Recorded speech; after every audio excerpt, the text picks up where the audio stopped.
Con la creación de este canal he querido compartir con ustedes una visión un poco más compleja que podemos darle a las historias de Oriente. Un producto que desde que tengo memoria aún es un poco incomprendido en México y en Latinoamérica. Pero en los últimos años, con las plataformas para ver anime legal y con su popularización en las generaciones actuales con productos como Kimetsu no Yaiba o Boku no Hero, hemos sido testigos de historias que siguen emocionándonos y quitándonos el aliento, con escenas y momentos increíbles. Y uno de esos momentos nos trae aquí. De la mano de la segunda temporada, episodio 33 de Los Diarios de la Boticaria, es que nace en mí la necesidad de esta nueva sección para el canal. Cabe resaltar que el concepto no es mío, sino que es del grandísimo, y me pongo de pie, Jordi Maquiavelo, que si no conocen su canal es una joya si les gusta el cine y el lenguaje cinematográfico. Jordi en su canal tiene una sección que me encanta titulada Escenas Legendarias, donde analiza y desmenuza una escena de algún producto audiovisual, ya sean series, películas o anime, y aunque ya ha analizado algunas escenas de anime como Shingeki no Kyojin, su canal se enfoca más en películas y series. Y con inspiración en su trabajo y al ver un episodio en específico de Los Diarios de la Boticaria, quería traer al canal una nueva sección analizando este tipo de escenas, que no solo nos impactan por la carga de epicidad que tienen, sino por el significado que llevan. Así que sin más, sean bienvenidos a Storyboard.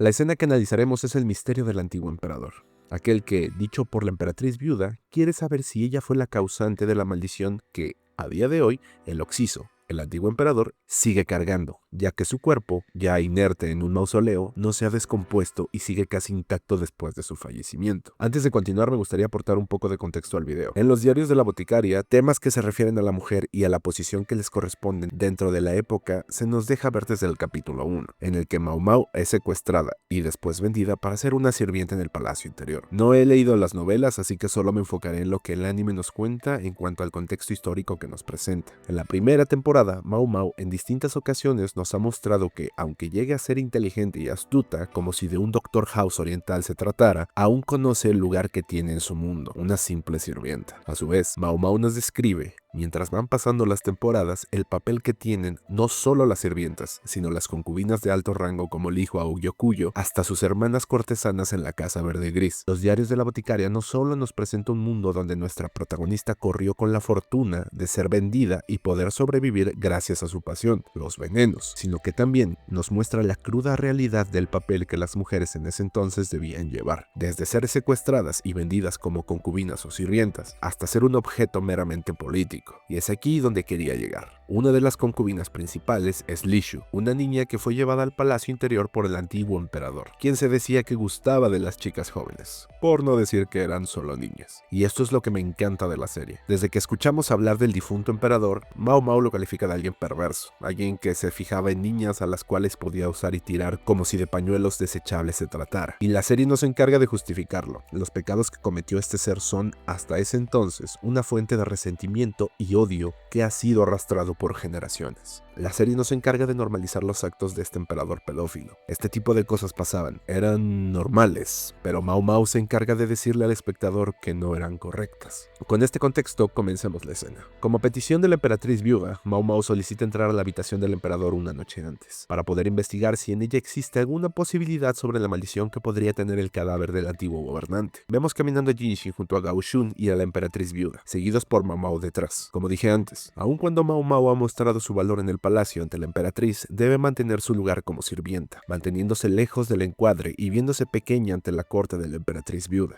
Llegamos a los aposentos del emperador, con un plano general que nos muestra la entrada abierta, un pequeño recuadro gris y apagado en comparación con la composición, lleno de vida y bastante limpio. En la entrada, Mau Mau hace una reverencia y procede a entrar, tapando su nariz al detectar un hedor en particular que no es solo ocasionado por el moho o la humedad. Mau Mau entra en la habitación y vemos algunas manchas de pigmentos y lo que parece ser una brocha. Mau Mau cuestiona si al antiguo emperador le gustaba pintar, a lo que su viuda responde que hacía mucho tiempo había pintado un retrato de ella, pero que debía mantenerse en secreto porque si se descubría, se llevarían la pintura. Mientras la emperatriz dice esto, Jinshi se encuentra ansioso al mover uno de sus dedos. Mau Mau sigue investigando y haciendo preguntas y tenemos otro plano general. Me parece interesante cómo solo Mau Mau está dentro de la habitación y la emperatriz junto con su corte sigue afuera, donde se suponía que era un lugar importante, los aposentos de un emperador, un sitio privado, la corte ni siquiera se atreve a poner un pie dentro de la habitación. No creo que solo sea por la posible maldición, sino por vergüenza de pisar los aposentos de un monstruo que alguna vez trató de ser un líder. Mao Mao pregunta si el emperador pintaba en esa habitación, pero al no asegurarse de nada, le responden que tal vez su antiguo sirviente sabría un poco más. Mao Mao pide que lo traigan, y mientras tanto, la boticaria continúa su investigación percatándose de que hay manchas y trozos de algunos pigmentos en el suelo. Manchas que se intentaron limpiar, manchas que dejaron un rastro hacia la pared. Mao Mao se acerca a la pared y deduce que hay varias capas de papel que usaron para tapar algo. Y, antes de continuar, el hombre que fue sirviente del antiguo emperador llega. Un hombre viejo y mudo, un esclavo al cual Mao Mao cuestiona preguntando si había algún cuadro. Al no obtener respuesta, Mao Mao remete con otra pregunta. Dígame, ¿hay algo detrás de esa pared? El hombre, ansioso, reacciona, haciendo que Mao Mao se dirija a la pared para pedir permiso para quitar las capas de papel que hay en el muro. La antigua emperatriz da su consentimiento, y Mao Mao procede a quitar algunas de las capas de papel, dando pie a una pintura y a que vea la luz el cuadro secreto del emperador. La cámara hace un movimiento para alejarse y ver la pintura, y aparece un grupo de 6 mujeres bajo un árbol de cerezo. El cerezo como símbolo de amor, la belleza y la fugacidad de la vida, así como la feminidad y la fuerza. El cuadro del emperador pone como figura principal a una mujer cuyo vestido resalta con los demás. Es amarillo. En la cultura china el amarillo representa principalmente a la realeza, el poder, la prosperidad y la buena suerte. Es el color del emperador. Aquí podemos dar una pista de lo que puede simbolizar aquella mujer que protagoniza la pintura. Mao Mao sigue analizando la pintura y después nos encontramos con este encuadre, que va a ser importantísimo en lo que queda del capítulo. Mao Mao frente a la pintura, vemos cómo está reemplazando el lugar de la mujer principal, pero lo hace de espaldas, como si ella tomase su lugar. Otra cosa a destacar es que una simple sirvienta como Mao Mao está en el mismo lugar donde el emperador admiraba su obra. Pero aún así, la situación no parece ser solemne o algo que sorprenda a la joven. De hecho, ella lo recalca. El antiguo emperador no es alguien que le interesara mucho. Y la escena, desde que la vi en su momento, me parece extraña. No parece ser una escena conmovedora o que diera algo de lástima. Es como si fuera una escena que acaba de descubrir un secreto bastante vergonzoso. Mao Mao se acerca a la pintura y procede a explicar que el pigmento con el que está iluminada la ropa de la mujer principal de la pintura es oro pimente, un mineral que se usaba en las antiguas culturas como pigmento para el color amarillo, como maquillaje o para tratar algunas infecciones aún sabiendo de su poder tóxico. Al escuchar que el pigmento es tóxico, la emperatriz viuda reacciona por primera vez y la vemos interesada en lo que la boticaria tiene por decir. Mao Mao procede y añade que el oro pimente contiene arsénico y es lo que evita la descomposición natural del cuerpo. La boticaria añade que el emperador pudo haber absorbido el oro pimente mientras pintaba en la habitación, y cuando culmina su hipótesis sobre lo que pudo haber pasado al antiguo emperador, llegamos con este cuadro. Una vista en picada donde se ve a la boticaria aún contemplando la pintura. El cuadro en contrapicada sirve para mostrar situaciones de indefensión, sumisión, inferioridad o vergüenza. Y creo que esto es lo último que le queda mejor. Una vista a ese penoso secreto del emperador que fue descubierto por una simple sirvienta. Un secreto que no solo llevó a la madre del emperador a ocultarlo,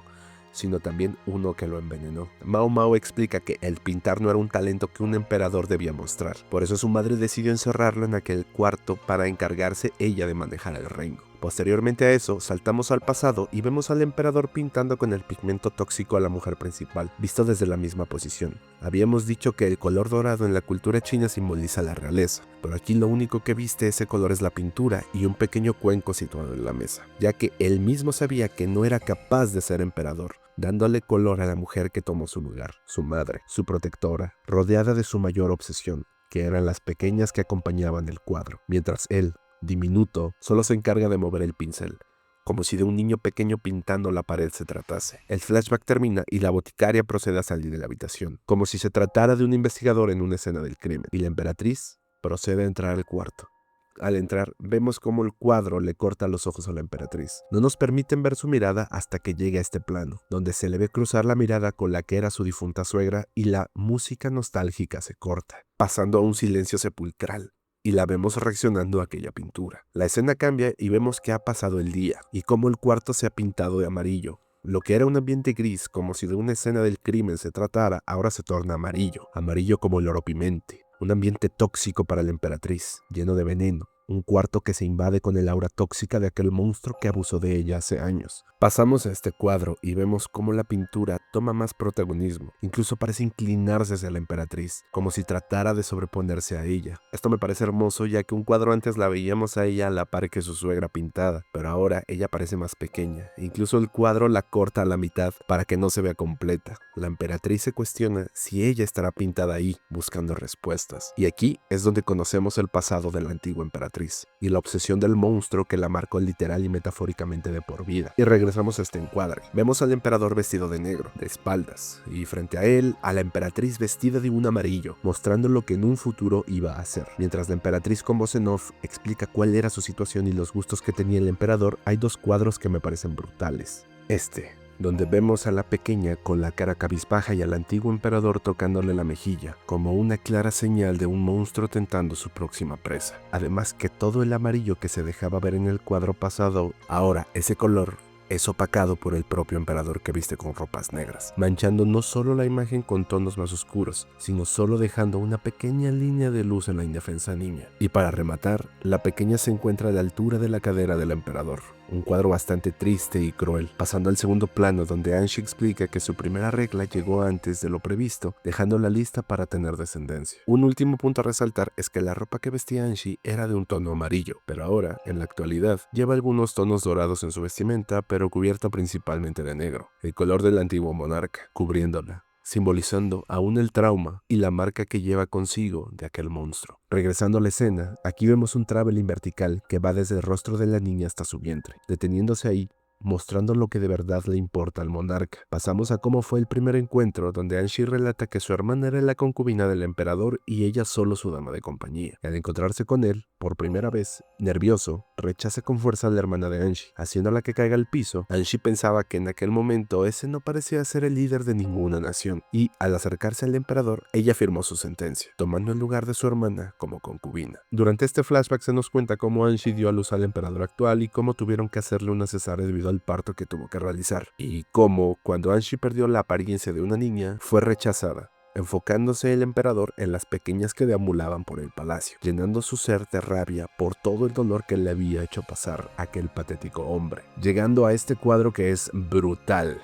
Tenemos una composición completamente simétrica, salvo por Anshi, que se encuentra levantada, situada justo en la posición donde se encuentra la entrepierna del emperador. Se podría leer como si el mismo instrumento que tanto utilizó para lastimar a tantas niñas pequeñas, ahora Anshi, tomando su lugar, está ahí para juzgarlo y tomar venganza por lo que hizo. Además, la emperatriz lleva ropas blancas, símbolo de pureza, de la luz en Occidente, pero en la cultura china es un símbolo de muerte y de luto. Y pasamos al siguiente plano. Les dije que esta composición se iba a repetir mucho en todo el capítulo. Ahora la que toma el lugar del emperador es Anshi, y vemos a un monarca notablemente asustado y a punto de entrar en pánico. Anshi, dirigiéndose al emperador, le dice: ¿Te asusta que sea una mujer adulta? Pasando al siguiente plano, donde ahora es Anshi la que tiene el poder, y al ver a un hombre que claramente no puede mantener siquiera la mirada a una mujer que no sea una niña, los papeles cambiaron. Anshi, mostrando su cicatriz de la cesárea y acercándose a su presa, toma venganza por todas aquellas niñas que el monarca había profanado. Ahora era su turno, rompiendo la mente del emperador.